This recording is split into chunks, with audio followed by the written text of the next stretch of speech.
আচ্ছা বলো তো তোমরা কে কে আছো যারা মটরশুঁটি খেতে ভীষণ পছন্দ করো? ফার্স্ট আমি। কারণ আমি মটরশুঁটির যে কোনো জিনিস খেতে খুব পছন্দ করি। আর বাজারে যত দিন মটরশুঁটি পাওয়া যাবে আমি তো নানা রকম রেসিপি ট্রাই করতেই থাকবো। তোমাদেরও বলছি যতদিন বাজারে মটরশুঁটি পাওয়া যাচ্ছে এই রেসিপিটা কিন্তু একবার ট্রাই করো।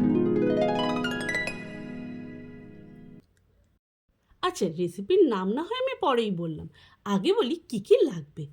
তো নিয়ে নিয়েছি সেদ্ধ আলু, মটরশুঁটি, অনেকটা ধনেপাতা, সাথে দিয়ে দিয়েছি সল্ট, জিরের গুঁড়ো, গরম মশলা আর দিয়েছিলাম চাট মশলা।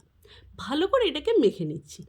আচ্ছা এই রেসিপিটা না দু রকমভাবে করা যায়, একটা হলো অয়েল ফ্রি, একটা হলো সামান্য অয়েল ইউজ করে। তো যখন তোমরা অয়েল ইউজ করে করবে সেই ক্ষেত্রে কী করবে, অল্প একটু তেল কড়াইতে দিয়ে পেঁয়াজ কুচি, লঙ্কা কুচি আর রসুন কুচিকে মোটামুটি একটু ভেজে নেবে। আর যদি অয়েল ফ্রি খেতে চাও তাহলে সেক্ষেত্রে এর মধ্যে দিয়ে দেবে পেঁয়াজ কুচি, লঙ্কা কুচি, রসুন কুচি তেলে না দিয়ে, অর্থাৎ যখন মাখবে তখন দিয়ে দেবে।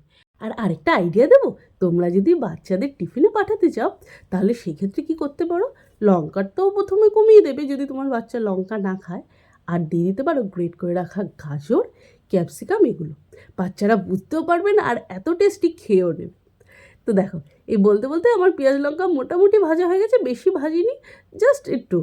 তারপরে দিয়ে দিয়েছিলাম ওই আলু মটরশুঁটি ওই মাখাটা, তারপরে একটু নাড়িয়ে চেড়িয়ে কষিয়ে মতো নিয়েছি, তেল তো বেশি দিইনি, সুতরাং ভাজা ভাজা হবে না। আচ্ছা এই পর্যন্ত তো হয়ে গেল, এবার কি করেছি, নিয়েছিলাম ময়দা মেখে কিছুটা। দেখো ময়দা মাখা দেখানোর তো আর কিছু নেই, বা লিচি কাটা বেলা, তাই আর ওসব দেখিয়ে ভিডিওটাকে বড় করিনি। পাতলা করে বেলে নিয়েছিলাম, পুরটা বেশি মোটা করতে চাই না। তোমরা চাইলে কিন্তু আটাও ইউজ করতে পারো, তাতেও ভীষণ টেস্টি হয়। তো তারপরে কি করেছি, এরমভাবে কি করলাম, এরমভাবে কি মোমো বানালাম, না না মোমো বানাইনি, জাস্ট শাড়ির যেরমভাবে প্লেট ধরা হয় তেমনভাবে কুচি কুচি ধরে এক জায়গায় করে আটকে নিলাম, তারপরে হাত দিয়ে চেপে চেপে পরোটার শেপ দিয়ে নিচ্ছি। চাইলে তোমরা বেলেও নিতে পারো, কোনো অসুবিধা নেই। আচ্ছা এখানে আমি দিয়ে দিয়েছিলাম একটা প্যানে সামান্য তেল, দেখতেই পাচ্ছ তোমরা। তবে তোমরা যদি মনে করো একদমই অয়েল ফ্রি করবে তাহলে সেক্ষেত্রে একটা টিপস বলি, যখন তোমরা বেলবে তখন আটা বা ময়দার ইউজ করবে না, তখন জাস্ট তেল দিয়ে বেলবে, তাহলেই দেখবে আর কোনো তেল লাগছে না। স্টিমটা একদম কম রাখতে হবে, ঢেকে করতে পারলে তো খুবই ভালো, বেশ পরোটার মতো ফুলে ফুলেও ওঠে, সার্ভ করতেও সুবিধা, টিফিনে পাঠাতে বা গেস্ট আসলে ঝটপট বানিয়ে ফেলতে পারো, এত টেস্টি। ট্রাস্ট মি, গেস্টের জন্য না বানালেও নিজের জন্য কিন্তু বারবার বানাতে ইচ্ছে করবে। আর আমি সবসময় যেমন বলি তেমনই বলবো, নিজেকে ভালোবাসো, নিজের জন্য রান্না করো, নিজেকে টেস্টি টেস্টি রেসিপি উপহার দাও, নিজের জন্যই করো, বাকিদের কথা নয় পরে ভাবা যাবে।